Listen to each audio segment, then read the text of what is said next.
जय जय श्री राधे श्याम, जय जय श्री राधे कृष्णा। आप सभी को हमारा हृदय से प्रणाम। जैसा कि आज हम फिर से नया प्रसंग लेकर आपके सामने उपस्थित हुए हैं। यदि हमारा प्रसंग, हमारी वीडियो पसंद आए तो लाइक कीजिएगा, शेयर कीजिएगा एवं सब्सक्राइब अवश्य कीजिएगा। तो जैसा कि आज का सुंदर प्रसंग कि रथ यात्रा में जगन्नाथ जी का चमत्कार, विशेष चमत्कार, बोले कौन सा, आइए हम उसी की चर्चा करते हैं। कहते हैं एक बार की बात, एक सेठ जी थे। उनके यहाँ एक नौकर काम करता था जो कि वह भगवान को बहुत मानता था, खूब ठाकुर जी की सेवा करता, खूब नित्य प्रति भजन में लगा रहता और सच्चा वैष्णव भी था, जो कि हमेशा भोग लगाकर ठाकुर जी का फिर पाता था। परिणाम ये हुआ बड़े सुंदर कि कहते हैं एक बार की बात कि उसने जगन्नाथ जी जाने की सोची, जगन्नाथपुरी जाने की सोची, जगन्नाथ जी के दर्शन करने के लिए, और अपने सेठ जी से भी आज्ञा ली, अपने जो मालिक था, उसका स्वामी था, उनसे भी आज्ञा ली कि हे, हमें जैसे ऐसे जगन्नाथ जी जाना है दर्शन के लिए, तो कृपया करके हमें भेजिएगा, थोड़ी दिन का अवकाश प्रदान कीजिएगा। परिणाम ये हुआ कि उन सेठ जी ने भी कहा, बोले भैया कितने दिन में आओगे? बोले इतने ऐसे इतने दिन में आऊँगा। बोले ऐसा करो भैया, हमारे जब जा ही रहे हो तो हमारे भी 700 रुपये वहाँ चढ़ा देना। बोले ठीक है जी, ऐसे ही करूँगा, आपके भी 700 जा ही रहा हूँ तो 700 रुपये आपके भी चढ़ा दूँगा। उन्होंने कहा ठीक है साहब। अब वह व्यक्ति चला, अब वह सज्जन व्यक्ति जो कि जगन्नाथ जी के दर्शन के लिए चले, तो कहते हैं रास्ते में कुछ ब्राह्मण मिले, संत मिले, ऋषि मुनि मिले। उसने सोचा कि मैं तो इतना सामर्थ्यवान नहीं हूँ, लेकिन ऐसा करता हूँ कि जो सेठ जी ने कुछ धनराशि मुझे दी है, उस धनराशि से मैं इनको भंडारा या इनको भोजन करा देता हूँ, ऐसे ही कर लेता हूँ।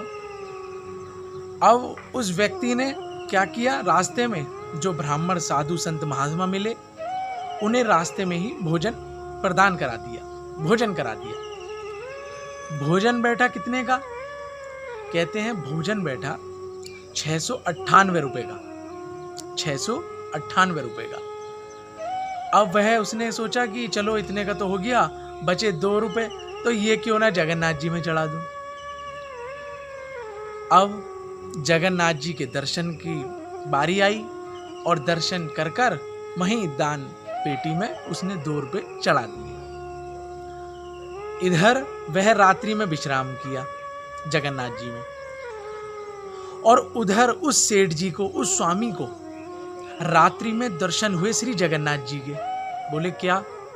बोले जगन्नाथ जी के रात्रि में स्वामी को दर्शन क्या हुए? साक्षात श्री जगन्नाथ जी ने सपन में आकर उस स्वामी से कहा कि भैया तुम्हारे 698 रुपए मुझे मिल चुके हैं। और वह सेठ, उसने तो पहले प्रणाम किया, बड़ा आश्चर्य माना कि अरे जगन्नाथ जी ने साक्षात मुझे यहीं दर्शन दे दिए सपने में। बोले बड़े सुंदर।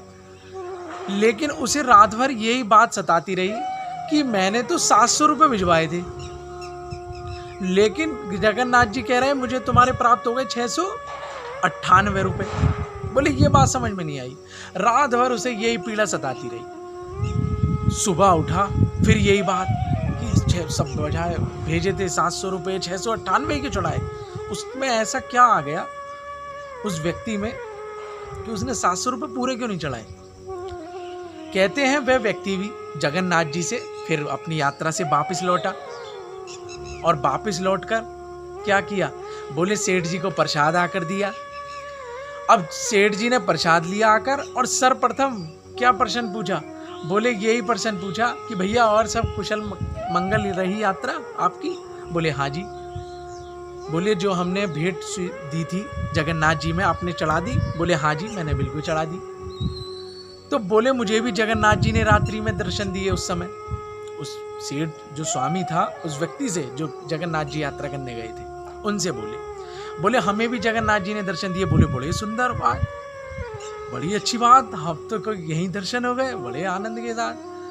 फिर उस स्वामी ने उस व्यक्ति से कहा, बस मुझे इतनी बात समझ नहीं आई कि जगन्नाथ जी ने मेरे सपन में आकर ये कहा कि मुझे 600 तुम्हारे द्वारा भेजे गए, तुम्हारे द्वारा भेजी गई भेंट 698 रुपये प्राप्त हो गई है। तो बोले, भैया तुमने 698 रुपये चढ़ाए क्या, 2 रुपये कहाँ खर्च कर दिए? बोले, मैंने तो 700 रुपये दिए थे। बोले, 2 रुपये ऐसे कहाँ खर्च हो गए आपसे जो 698 रुपये चढ़ाने पड़े? तब उस व्यक्ति ने बताया, बोले, अरे महाराज, बोले महाराज वो 698 की आप सुनेंगे? बोले, क्या बताओ? बोले, 698 रुपये वो मैंने ब्राह्मणों, संतों, महात्माओं में, उनमें खर्च कर दिए, उनके भोजन इत्यादि में खर्च कर दिए। और वही स्वीकार हुए बंधुओं जो भोजन हमने साधुओं को, ब्राह्मणों को कराया। और वह 2 रुपये जो दान पेटी में डाले गए वो ठाकुर जी को प्राप्त नहीं हुए। ठाकुर जी को, जगन्नाथ जी को क्या प्राप्त हुआ? जगन्नाथ जी को प्राप्त हुआ जो 698 रुपये संत, ब्राह्मणों, महात्माओं की सेवा में जो लगाए गए। तो आज के प्रसंग में हमें क्या शिक्षा मिलती है? आज के प्रसंग में हमें यह शिक्षा मिलती है कि ऐसा नहीं है कि मंदिरों में हम भेंट ना दें, लेकिन सामर्थ्य अनुसार, है ना। और वैसे कोशिश यही की जाए कि यदि सीधे पहुंचाना है ठाकुर जी के, यदि सीधे जगन्नाथ जी में, श्री ठाकुर जी में, श्री वृंदावन बिहारी जी को भेंट स्वीकार करवानी है, अपनी भेंट देनी है, तो कैसे दें? बोले, संत, ब्राह्मणों, महात्माओं की सेवा करके। बोले, जितने उन्हें ब्राह्मण, संत, महात्मा प्रिय हैं, उन्हें भक्त प्रिय हैं ठाकुर जी को, उन्हें इतना कोई और प्रिय नहीं है। कहते हैं भक्त के प्रति किया अपराध ठाकुर जी क्षमा नहीं करते। अपने किए हुए अपराध, यदि भगवान के प्रति किया अपराध होगा तो क्षमा कर देंगे, लेकिन भक्त के प्रति किया अपराध प्रभु क्षमा नहीं करते।